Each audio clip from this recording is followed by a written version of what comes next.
The confirmation hearings steam forward, the definitions of words change, and a new report suggests that Joe Biden's been aligned to the American people. My name is Jonathan Hewitt, and welcome to the Conservative Voice Show. Wouldn't it be nice for just one day for social justice not to permeate through every levels of our foundation in America? It's incredibly annoying that everything that we do today has some form of social and offensive ramification to the American people. But anyway, with that being said, we'll continue down like the last two episodes talking about the Federalist Papers. For those of you who don't know, Federalist Papers, in my opinion, are probably one of the most important documents to American history. In today's Federalist 3, which is a continuance of Federalist 2, about foreign forces and what his meaning and want behind how to make a strong nation continues. I'm going to do this one a little bit different than I did the last two. I'm not just going to read and quote him. I'm going to tell you how I interpret it and what it really means, and then we'll quote it a few times along the way. So, Federalist 3, if I was to just give a blanket statement about what it's about, is going to be the best way to protect the nation and America from just wars and causes. So, that is the overarching kind of theme on what John Jay sets for this one. And he does this by pretty much trying to say that America will be stronger under one united entity rather than 13 colonies or 3 or 4 confederacies that it was at the time. That he recognized that America would be stronger under one. And that the point of this was the federal government was meant to proceed over bigger items, while the state and domestic government was supposed to do just that, proceed over domestic issues, things like resources and other things that are being directly involved with the people, while the federal government was meant for the defense of the nation and to work treaties and foreign trade, things like that.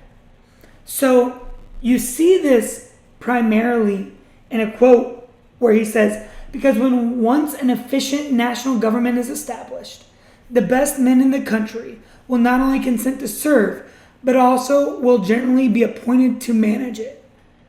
For although town or country or other contracted influence may place men in state assemblies or senates or courts of justice or executive departments, yet more general and extensive reputation for talents and other qualifications will be necessary to recommend men to offices under the national government."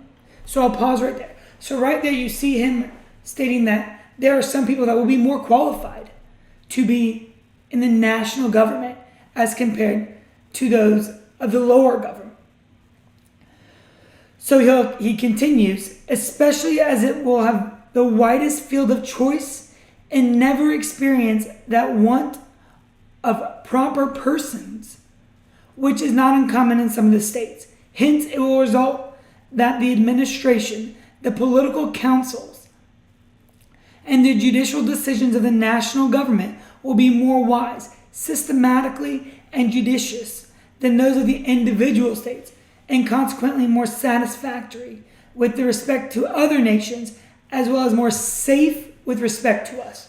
So he states outright that federal government, ambassadors, foreign affairs, foreign defense, that the federal government is better equipped to handle that than the state government.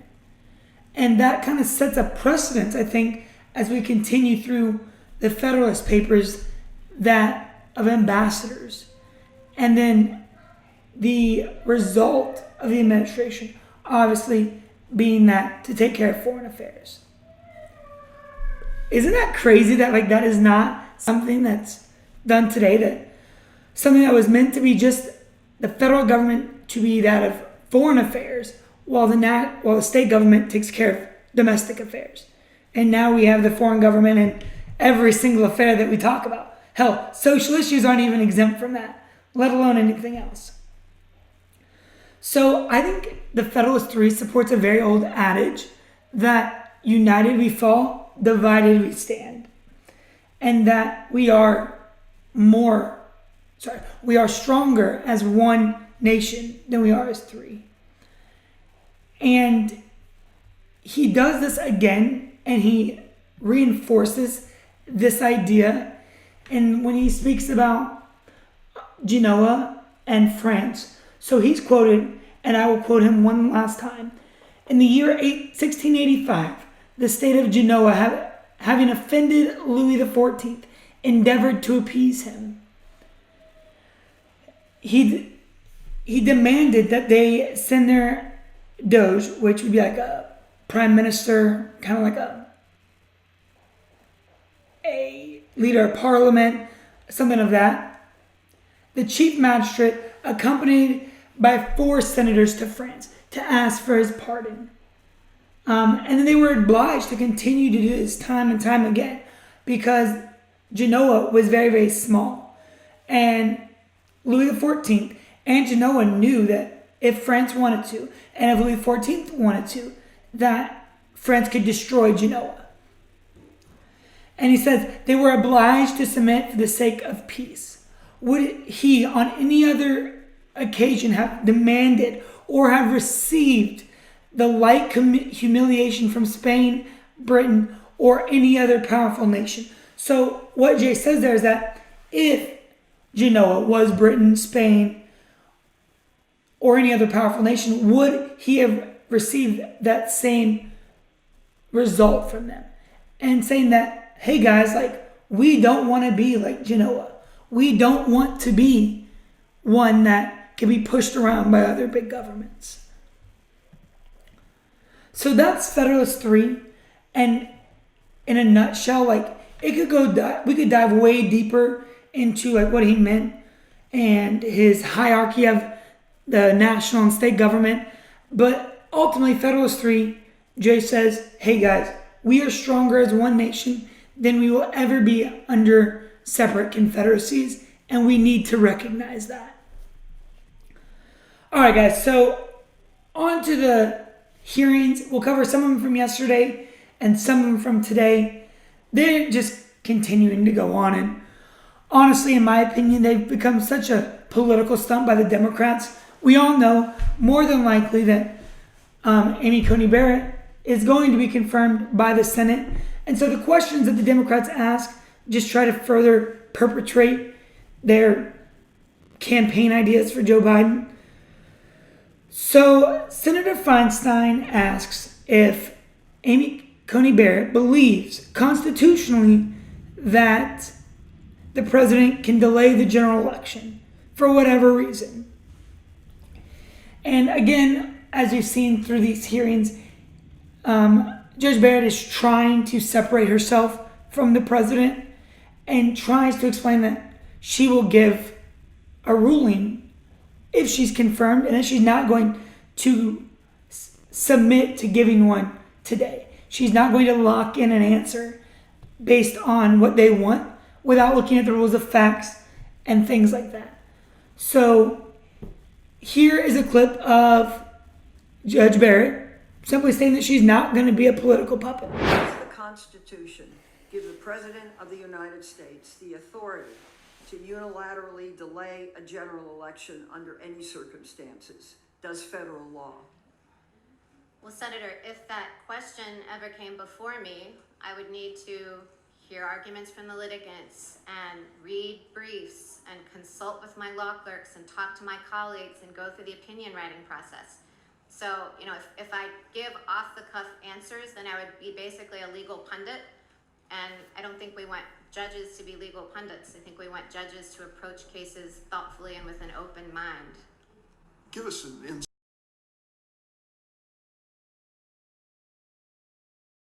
The next questions come from Senator Booker and all of his prestige.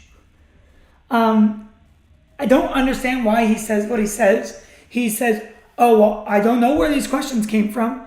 They could have came from people on my constituencies, or they cannot. Hell, I don't even know if they're going to vote for me. Well, I'm on the ballot, but I don't know if they're going to vote for me. All right, man, you don't got to lie, okay? More than likely the questions came from your constituents. Come on. Like, it's not that big of a deal. If they came from the people that are going to vote for you, then they came from the people that are going to vote for you. It is what it is.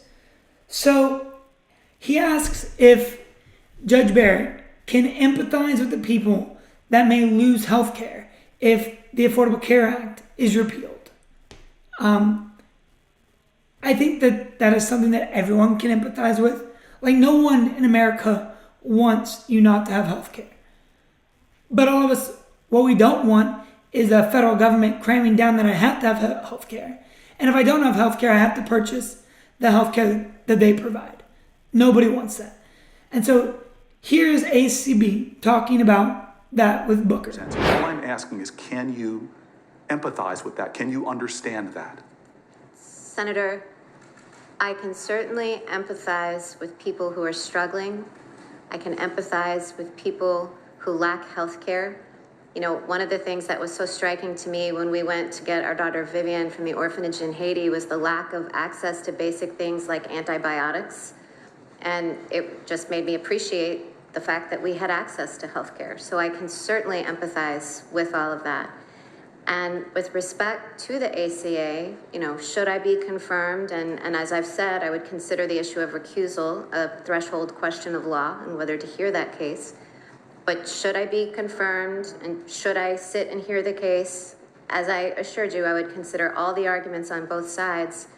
And one of the important issues in that case is whether, even if the mandate has become unconstitutional since it was zeroed out, whether it would be consistent with the will of Congress for the whole act to fall. It's a statutory question, not a constitutional one, or whether the mandate could be severed out and the rest of the act stand.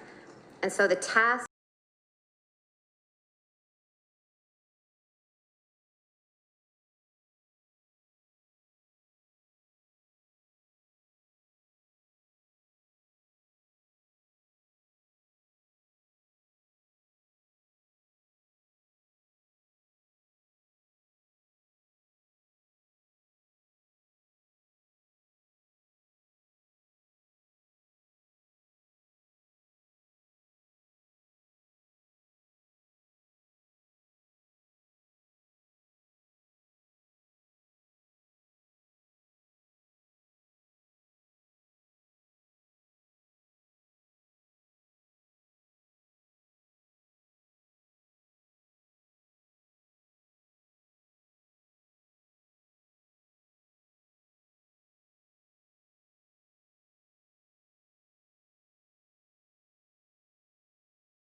So Booker then continues and presses even more that issue on whether or not she believes, let me rewind, whether or not she's going to repeal the ACA, as Trump has touted time and time again that he is nominating her because of her views on the Affordable Care Act.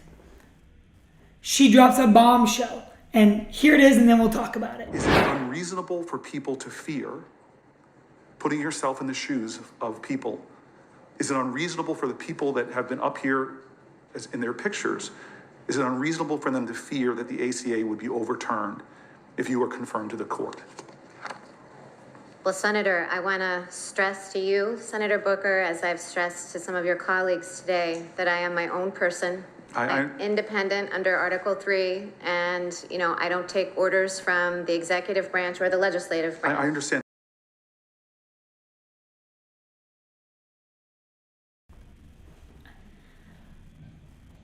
She states that she will not be a puppet to the legislative and executive branches.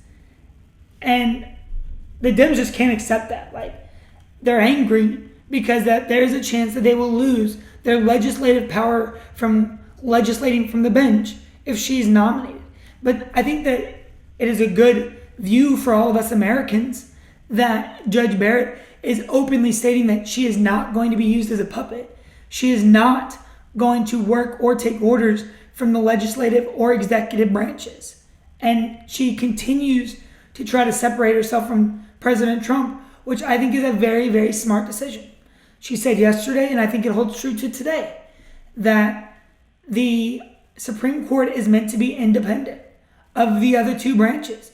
And time again, as the barrages of questions from the Democrats come, she recuses herself from answering those because she's not going to lock in an answer that then can later be used against her.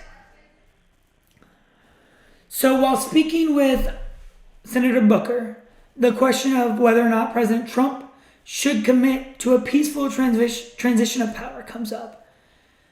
And of course, MSNBC is running with this because she won't give a direct answer on whether or not that she should. In a piece from MSNBC, Ellie Mistel is quoted saying, "The fact that she couldn't give a simple answer to that is easily the most terrifying and disturbing thing to come out of today." No. Absolutely no. First of all, the leftist media is doing what they always do, and it's that they continue to cut and paste portions of speeches, debates, news articles, emails, and whatever other medium they can find that suits their narrative. That just like I was astonished with her presidential debate, her vice presidential debate, I'm no longer astonished at the questions that she asks. So I don't understand how her questions have anything to do with race, but Harris starts asking questions regarding the ACA and how they affect Black Americans and Latin Americans. However, nowhere in her questioning does she state how it could affect white Americans, English Americans, German Americans, Indian Americans, or any other race or ethnicity found using the Affordable Care Act. So Barrett answers the question on whether or not she will think about those people that are set to lose if the Affordable Care Act is repealed. Here she is. The 135 million people who gained protections under the Affordable Care Act when deciding a case that challenges that law. Senator Harris, if I were to be confirmed and conclude that I was able to sit on the case pursuant to the recusal statute, and then if I heard the case and decided the case, I would consider all the protections that Congress put in place. And as I said earlier during this hearing, the question would be figuring out whether Congress, assuming that the mandate is unconstitutional now, whether that, consistent with your intent, this is Congress's law, would permit this act to stand, or whether the flawed portion of it could just be excised out. So what they're trying to do is they're trying to get Judge Barrett to commit to ruling in a certain way, like I said, that can later be used against her. And I think that ACB is doing a really, really good job not giving them those answers. And she's holding true to the Constitution, holding true to the canons of the judicial branch, and that she is to remain impartial. And she makes judgments based on facts, not emotions. So after ACB gave that response, Senator Harris once again tries to push the questioning on whether or not she would give her ruling right now, state today on record what and how she would rule if confirmed on the ACA. ACB fires back. Here she is. So the law often takes into account reliance interests. I can't really say, sitting here, how they would play in or weigh in this case, because that's part of the legal calculus of the case. So I can't really give you the kind of commitment or pre-commitment that you're asking from me of how I would weigh factors or how I would structure my decision-making process. So that was ACB stating how she's not going to answer that right now, that if confirmed, she will use facts and precedents and everything else that goes into stare decisis to make her decision. And you can see on Senator Harris's face that she is not happy with this whatsoever. So on to the news of today and of the hearing today. They're going to continue. And from what I've seen, obviously it's 3 p.m. here when I'm recording it. There's still a lot of the hearing left to go. I have not seen anything that is crazy, that sets some wild, changing landslide. The senators and the Democrats are going to continue to try and push Biden's narrative and their leftist agenda inside the questions that they ask Judge Barrett, and the Republican senators are going to continue to try to defend that. And then ultimately we will probably have a confirmation of Judge Barrett. Jesus, I can't talk. So one thing I do think that came from today is that somehow the Merriam-Webster definition of sexual preference has changed. So Merriam-Webster has updated their definition and their 5th definition of one of sexual preference from being orientation to that of being offensive. In the Senate hearing, Senator Hirono blasts Judge Barrett on this, stating of her improper use of the word and how offensive it is for her to use the word sexual preference. Here she is. Coupled with your use of the term sexual preference, coupled with your view on precedents, and that a justice's view or her own analysis of the constitutionality should overtake or overcome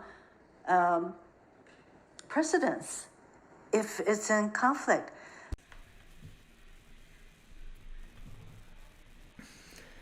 So I guess now we're just going to label words regardless of what it is. If we find it offensive, we're just going to change the whole dictionary definition of the word, which is preposterous at best. Like preference and orientation are synonymous. I am a heterosexual male, and if I prefer women, that is because my sexual orientation is women.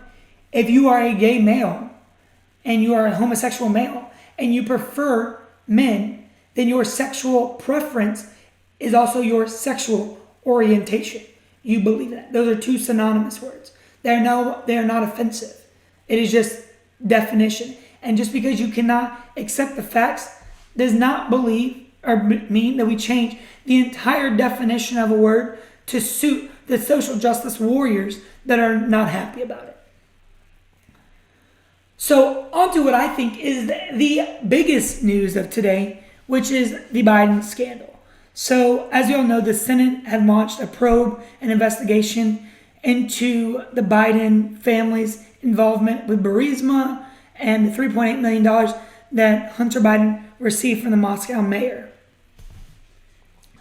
In a report today from Fox News, written by Brooke Singman, she reports, the emails in question were obtained by the New York Post and revealed that Biden's son introduced the vice president to a top executive at Ukrainian natural gas firm Burisma Holdings less than a year before he pressured government officials in Ukraine to fire prosecutor Viktor Shokin, who was investigating the company. So what does that actually mean?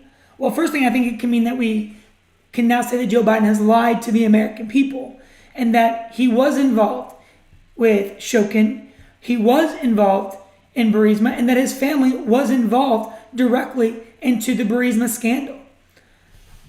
Second, I think that it goes even further to raise the question of why did Moscow mayor pay Hunter Biden $3.8 million in the midst of Shokin and being fired and the American government pressuring the American government and the Obama administration pressing for Shokin to get fired. That report goes even farther, saying that in May of 2014, I'm going to screw this name up just so you know. Don't judge me on it. Don't hold me accountable for it.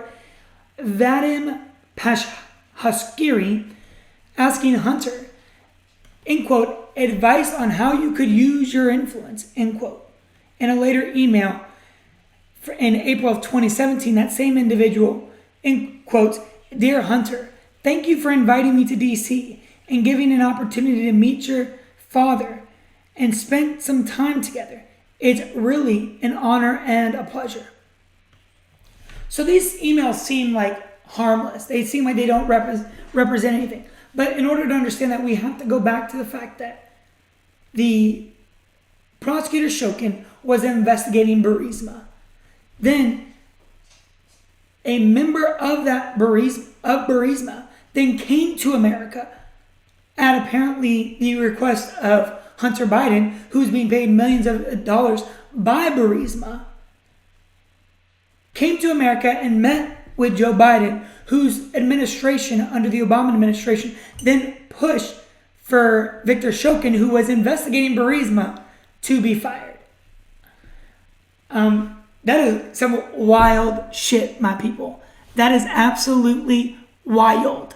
So, what ramifications do I think it has? Well, I think that it could potentially be devastating for Joe Biden and his campaign. Frankly, especially if in swing voters, in swing states where it may be on the fence on whether or not they're going to vote for Trump or Biden, learning that Biden lied to the American people and directly had affairs with a foreign entity, therefore for his son to be able to make millions of dollars for a job that he was unqualified to do, could be devastating, and downright should be. You should not be using your political influence to enrich your family.